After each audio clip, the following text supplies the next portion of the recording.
परमात्मने नमः। साधन सुधा सिंधु अध्याय संयोग में वियोग का दर्शन। संसार में संयोग और वियोग दो चीज़ें हैं। जैसे आप और हम मिले तो यह संयोग हुआ, तथा आप और हम अलग हुए तो यह वियोग हुआ।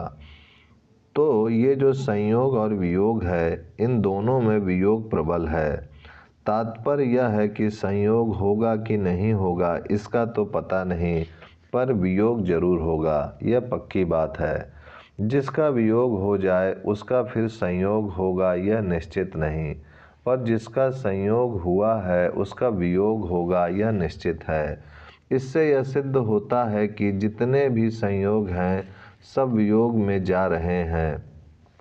प्रत्येक संयोग का वियोग हो रहा है, यह सबके अनुभव की बात है। अब इसमें बुद्धिमानी की बात यह है कि जिसका वियोग असंभावी है उसके वियोग को हम अभी वर्तमान में ही मान लें, फिर मुक्ति, तत्वज्ञान, बोध अपने आप हो जाएगा। कितनी सरल बात है। शरीर, इंद्रियां, मन, बुद्धि, प्राण, मैंपन सबका एक दिन वियोग हो जाएगा। आप इनके वियोग का अनुभव वर्तमान में ही कर लें। प्रत्येक संयोग वियोग में बदल जाता है, इसलिए वास्तव में वियोग ही है, संयोग है ही नहीं। संयोग रूपी लकड़ी निरंतर वियोग रूपी आग में जल रही है। जीव का वास्तविक संबंध परमात्मा के साथ है, जिसे योग कहते हैं। इसका कभी वियोग नहीं होता। वस्तुतः परमात्मा से जीव का वियोग कभी हुआ ही नहीं। जीव केवल परमात्मा से विमुख हो जाता है। मनुष्य का संसार से संयोग होता है, योग नहीं होता। संयोग का तो वियोग हो जाता है, पर योग सदा रहता है। जैसे यहाँ हम 2 महीने के लिए आए हैं, अब 15-20 दिन गुजर गए, तो क्या अब भी 2 महीने हैं? ये 15-20 दिन वियुक्त हो गए, हम इनसे अलग हो गए और अलग हो ही रहे हैं। एक दिन पूरा वियोग हो जाएगा। ऐसे मात्र पदार्थ, परिस्थिति, अवस्था आदि का हमसे वियोग हो रहा है। कोई नया संयोग होगा तो वह भी वियोग में जाएगा। इसमें क्या संदेह है, बताओ। तो इस वियोग को ही हम महत्व दें, इसे ही सच्चा माने, फिर परमात्मा में स्वतः हमारी स्थिति हो जाएगी। कारण कि सच्चाई से ही सच्चाई में स्थिति होती है। परमात्मा में स्थिति का ही नाम मुक्ति है। जो असंभावी है, अर्थात जिसका होना निश्चित है, उस वियोग को पहले ही स्वीकार कर लें, तो फिर अंत में रोना नहीं पड़ेगा। मन पछतइये अवसर बीते, अंतहु तोहि तजैग पामर, तू न तजै अबहि ते। वर्तमान में ही वियोग को स्वीकार कर लेना योग है।